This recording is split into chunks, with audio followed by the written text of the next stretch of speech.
बदलना निश्चित है, क्योंकि वो पिछले 3 बार के चुनाव में देख चुके हैं। पहले आप थे, आप पार्टी से चुनाव लड़े थे, वहाँ पे अगर झारखंड का भला नहीं कर पाए तो जेवीकेएसएस में आ गए, झारखंड वहां से भी अगर झारखंड का भला नहीं कर पाए तो अपना एक नया पार्टी बनाए, जेवीकेएसएस में आ गए, वहां से भी झारखंड का भला नहीं कर पाए तभी आंसू में चल गए। अब आंसू में जाने के बाद जनता को ये निश्चित हो जाइए कि आप झारखंड का भला होने वाला है, क्योंकि संजय मेहता ने फिलहाल आंसू ज्वाइन कर चुका है। फिर से स्वागत है एक नए वीडियो में। आज हम बहुत ही महान व्यक्ति के बारे में बात करने वाले हैं जो झारखंड की दशा और दिशा बदलने चले थे, पर किसी कारणवश झारखंड की दशा और दिशा बदलने में चूक हो गए और अपने दिशा बदल के वो आंसू में शामिल हो चुके हैं। जी हाँ, मैं बात करने वाला हूँ डुप्लीकेटेड जेवीकेएसएस के फाउंडर संजय मेहता के बारे में। संजय मेहता के बारे में आज इसलिए जिक्र कर रहा हूँ कि वो अभी कुछ दिन पहले जेवीकेएसएस छोड़ के वो आंसू का दामन थम चुके हैं। अब देखना दिलचस्प होगा कि आंसू कितना मजबूत फील करती है जेवीकेएसएस संजय मेहता का शामिल होने से, तो ये आगामी चुनाव में पता चल जाएगा। पर संजय मेहता को कुछ बातें आपको मैं बताना चाहता हूँ। ये वही संजय मेहता है जो जब अपना नया पार्टी बनाए थे तो कहते थे कि मैं किसी पार्टी में अब नहीं जाऊंगा, मैं नई पार्टी बनाया हूँ जो झारखंड की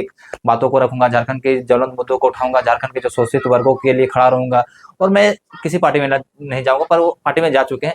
अब संजय मेहता के पार्टी में जाने या ना जाने से किसका नफा होगा, किसका नुकसान होगा, ये तो आने वाला समय पता चलेगा। बाकी संजय मेहता के बारे में आप क्या सोचते हैं वो कमेंट करके बताइएगा।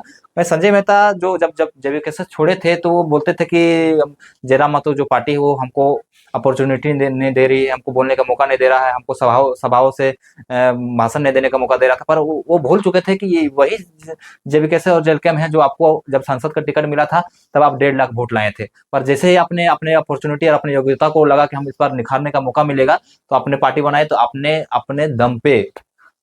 अपने दम पे 1000 से कम वोट ला के अपने आप को साबित कर दिया कि मैं कितना बड़ा लीडर हूं। बाकी फिलहाल अब मैं दूसरी बात पे आता हूं कि आखिर क्यों नेताएं पार्टी बदल लेती है।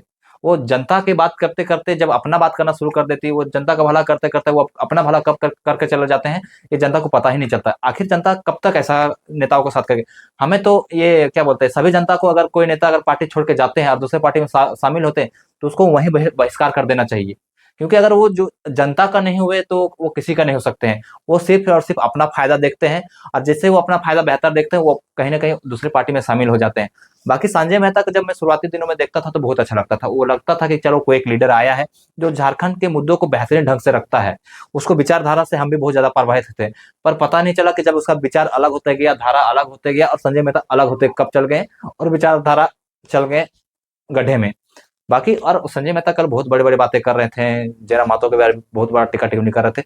बाकी आप लोग बताइएगा कि जयराम महतो की पार्टी और जो आंसू पार्टी अभी फिलहाल दोनों अस्तित्व में आ चुके हैं। अब कितना भविष्य किसका उज्जवल हो सकता है ये आप लोग कमेंट करके बताइए कि आंसू का जो राजनीति करने का तरीका है दिन ब दिन चेंज होते जा रहे हैं। अभी हम भी देख रहे हैं वो कहीं सभा पे सभा किए जा रहे हैं, हड़ताल में जा रहे हैं। कहीं ना कहीं वो आंसू को भी डर है कि अगर जेलकैम को दबाना है तो हमको धरातल में काम करना पड़ेगा। तो धरातल में लग चुके हैं। अब आगामी चुनाव में पता चलेगा कि आदमी जो जनता है वो आंसू को अपनाती है कि जेलकैम को अपनाती है।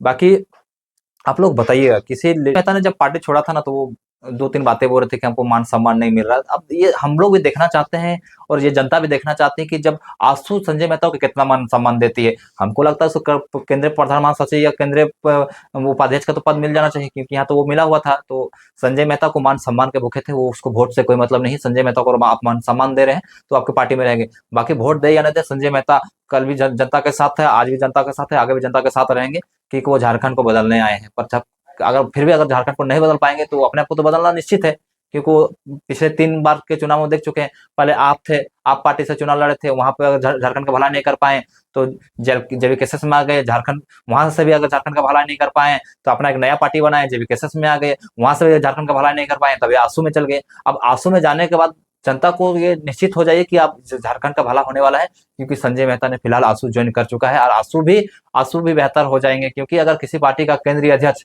अगर पार्टी में शामिल होता है तो वो पार्टी दिन ब दिन ऑटोमेटिक मजबूत हो जाता है। दिन ब दिन नेताओं को पार्टी बदलते हुए देख हमको तो ये लगना चाहिए कि भारतीय संविधान में एक संशोधन कर देना चाहिए कि अगर कोई नेता अगर एक पार्टी छोड़ के दूसरी पार्टी में आता है तो आगामी 3 चुनाव तक उसको चुनाव लड़ने का मौका नहीं मिले। तब पता चलेगा कि किसी जनता को ठग के, किसी पार्टी में जनता का भरोसा तोड़ के किसी पार्टी में शामिल होना कितना दुखदायी होता है। क्योंकि आप एक जनता जो होती है ना, एक नेता को एक उम्मीद की नजर से देखते हैं कि चलो कोई नेता आया है जो हमारे लिए खड़ा रहेगा। पर वही जब नेता जब उस खड़ा हो जाता है, जब वो नेता बन जाता है तो वो नेता जनता को वहीं छोड़ के नेता आगे निकल जाता है और जनता वहीं को वहीं रह जाता है। तो ये कहीं ना कहीं एक बहुत बड़ा डिमेरिट है भारतीय संविधान में इसको कहीं ना कहीं दूर करना चाहिए। बाकी आपको क्या